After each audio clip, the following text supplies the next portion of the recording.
Welcome to the Story Chamber, where stories come to life. If you enjoy our tales, don't forget to like the video, subscribe to the channel, and share it with your friends and family. Now, let's begin today's story. The Girl with the Glass Slipper, Cinderella's timeless tale of kindness and magic. Once upon a time, nestled amidst the gentle rolling hills and whispering willow trees of a quiet, picturesque village, there lived a young girl whose heart was as pure as the morning dew. Her name was Cinderella. She possessed a spirit of unparalleled kindness and a gentle nature that radiated warmth to all who met her. Her early years were filled with love, nurtured by her adoring parents. However, a shadow soon fell upon her idyllic childhood. Her beloved mother, sweet and gentle, passed away far too soon, leaving a gaping void in Cinderella's young life. In time, her father, seeking companionship and a mother figure for his precious daughter, remarried. His new wife, however, was a woman whose heart was as cold as a winter's night, and she brought with her two equally cruel and vain daughters, Drizella and Anastasia. Their arrival marked the end of Cinderella's joyful days. The true tragedy struck when her father, too, passed away unexpectedly. With his loss, Cinderella was left utterly alone, at the mercy of her stepmother and stepsisters, who wasted no time in revealing their true, malicious natures. From that day forward, Cinderella's once happy home became a place of relentless toil and misery. She was stripped of her fine clothes, her comfortable room, and her dignity, forced to wear old patched rags and sleep by the cold hearth. Every single day was a grueling cycle of never-ending chores. She rose before dawn to cook meals for her ungrateful stepfamily, scrubbed every surface until it gleamed, cleaned their opulent rooms, and toiled in the gardens from sunup to sundown.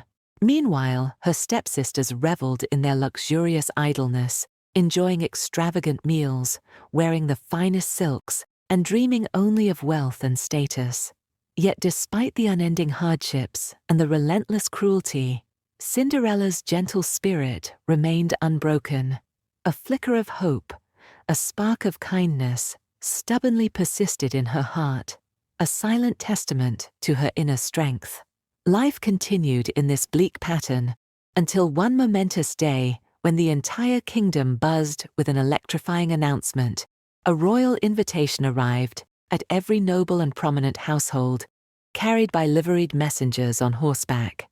A grand ball was to be held at the magnificent palace, an event of unparalleled splendor and importance.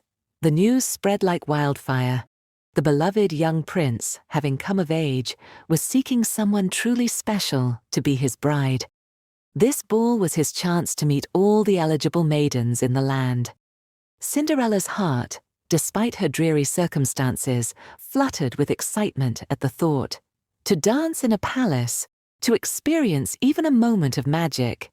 But her stepmother, with a sneer of utter contempt, immediately forbade her to go. "You, a scullery maid at a royal ball," she scoffed. "You have no gown, no carriage, no right to even dream of such a thing." The stepsisters, their faces contorted with jealous delight, piled on more chores, ensuring Cinderella had no time even to think of such folly. They primped and preened, reveling in their expensive gowns, before departing for the palace in their grand carriage, leaving Cinderella behind, alone and weeping by the cold fireplace, her dreams shattered into 1,000 tiny pieces. Just as her tears fell, hot and bitter, something truly magical happened. A soft, shimmering light filled the small, dusty room, and a kind, benevolent figure materialized before her, her fairy godmother. With a warm, comforting smile and a gentle wave of her star-tipped wand, the world around Cinderella transformed. Her tattered rags shimmered and spun, melting away to reveal a dazzling ball gown, crafted from spun moonlight and starlight, adorned with delicate jewels. Her worn old shoes vanished, replaced by a pair of exquisite shimmering glass slippers, perfectly fitted to her feet. A humble pumpkin from the garden swelled and transformed into a magnificent golden carriage fit for royalty. And the little mice, her loyal companions, were magically enlarged into spirited white horses, ready to pull her grand conveyance. Even a grumpy old cat was turned into a stately coachman, and a lizard into a footman. But amidst all this wondrous magic, there was one crucial condition, delivered by the fairy godmother with a stern but loving gaze. "My dear," she warned, her voice resonating with ancient power, "you must return before midnight. For when the clock strikes 12, the magic will fade, and everything will return to exactly as it was before." Carried away in her splendid carriage, Cinderella arrived at the palace. As she stepped out, her radiant beauty and graceful demeanor immediately drew all eyes. A hush fell over the grand ballroom, and then a ripple of whispers. Who is that mysterious princess? Even the prince, who had dutifully danced with many maidens, was utterly captivated. He saw not just beauty, but a gentle spirit and a captivating inner light. He crossed the ballroom directly to her, and from that moment on, he danced only with her, completely mesmerized by her grace, her charm, and the sparkling conversation they shared. Cinderella had never felt so happy, so cherished, so truly seen. She floated on air, lost in the magic of the moment. The hours flew by, filled with laughter, music, and the intoxicating joy of dancing with the prince. Cinderella completely forgot about her fairy godmother's warning, lost in the dream. But then, in the distance, she heard the first chime of the palace clock. Bong! Her heart leaped into her throat. It was midnight. Terror seized her. The magic. She had to leave. With a gasp, she tore herself from the prince's bewildered grasp, mumbled a hurried apology, and fled down the grand staircase, leaving a trail of gasps and confusion behind her. She ran as fast as her glass slippers would carry her, but in her desperate haste, one of the shimmering glass slippers slipped from her foot and remained behind on the palace steps.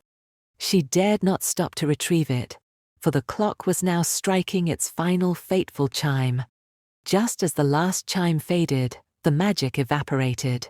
The golden carriage reverted to a pumpkin, the horses to mice, the coachman and footman to their original forms. Cinderella found herself once more in her tattered rags, her heart pounding. The glittering gown vanished, but in her hand she clutched the single remaining glass slipper, a tangible reminder of the magical night. The prince, utterly smitten and determined to find the mysterious maiden who had stolen his heart, refused to let her vanish. He held the single glass slipper, knowing it was the only clue. He dispatched his loyal Grand Duke and royal guards across the entire kingdom, ordering them to try the slipper on every single girl until they found the one whose foot it perfectly fit. The search was exhaustive, often comical, and always frustrating. Finally, after weeks of relentless searching, the royal party arrived at Cinderella's home. Her stepsisters, Drizella and Anastasia, pushed and shoved, eager for their turn, convinced that their feet, however ungraceful, would fit the elegant slipper. They squeezed, they squashed. They even tried to cut off parts of their feet, but the slipper was utterly unforgiving. It simply didn't fit either of them. Their faces contorted with rage and disappointment. Just as the Grand Duke was about to leave, seeing no other eligible maidens, Cinderella meekly stepped forward from the shadows of the kitchen. "Please, sir," she whispered, her voice timid but firm. "May I try?" Her stepmother scoffed and tried to push her away, but the Grand Duke, intrigued by her gentle demeanor, insisted. As Cinderella sat down and delicately extended her foot, the glass slipper slid on, as if it had been made just for her. It fit perfectly, a shimmering testament to her true identity. The prince, who had arrived to oversee this last attempt, recognized her immediately, not just by the slipper, but by the quiet kindness in her eyes. And so, just as the fairy godmother had foreseen, Cinderella married the prince. She left behind her life of sorrow, hardship, and cruelty, embracing a new life filled with love, kindness, and boundless joy. They lived happily ever after, proving that courage, goodness, and a little bit of magic can truly transform a destiny. Thank you for watching this story from the Story Chamber. If you enjoyed it, don't forget to like, share with your friends, and subscribe to our channel for more magical tales. Until next time, keep dreaming and keep listening.